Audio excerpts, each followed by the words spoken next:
Hi, I'm Amy Traverso, Senior Food Editor at Yankee Magazine and co-host of WGBH's Weekends with Yankee, and we're here in my kitchen in Boston.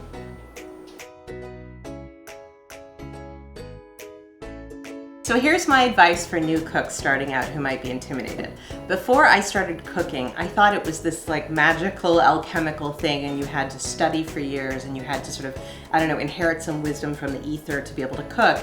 It turns out that most recipes are just formulas that are very consistent across different recipes. So for example, a soup, you generally start out by putting some aromatic things like onions or carrots or celery in some oil, letting that sweat a little, adding whatever it is that's going to be your soup, whether it's broccoli or meat or beans, and then adding liquid and letting it simmer, and you can then puree it or not. You could make any soup you want and you don't have to be intimidated.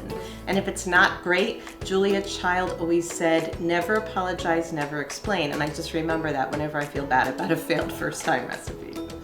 I think there are a lot of reasons why Julia became the phenomenon that she did. She was, first of all, lived an extraordinary life and had this whole reservoir of life experience inside of her before she even went on television, and I think that really just came across on camera. I think she also brought European flavors to America at a time where we were ready for it. We were just starting to travel to Europe as a country on a more regular basis. The world had opened up after World War II, and she was there to say, here, let me show you how to make this food once you get home. Or maybe you can't fly to Europe, but here you can feel like you did because I can show you how to make a souffle. I also think Julia had the perfect mix of accessibility and polish. So she was aspirational, making souffles, making coq au vin, making these dishes that were in a foreign language. She had mastery. She commanded the room when she made them. You felt confident that she knew what she was doing. At the same time, she wasn't afraid to make a mistake, to laugh at it. So it made it feel like it was okay to kind of shoot for something elevated, but if it wasn't perfect, it was fine because Julia made mistakes too.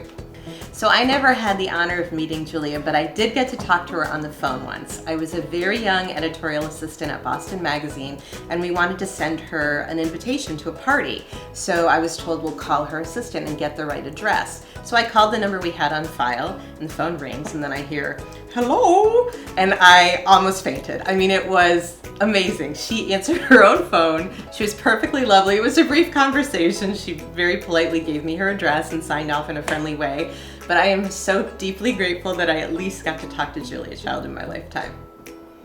Julia opened so many doors for so many people. I mean, she opened the door for women chefs to be taken seriously. She opened the door for women of a certain age to be allowed on television, to be seen as authorities, not just aesthetic objects. She opened the doors for us to understand and feel confident about cooking. And I grew up watching her, and my friends and I used to make imaginary cooking videos.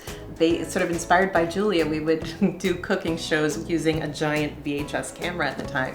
So for me to be working and doing a show at WGBH where she worked, to be writing about food and cooking on television is the greatest honor, and she really was sort of the guiding light for many of us.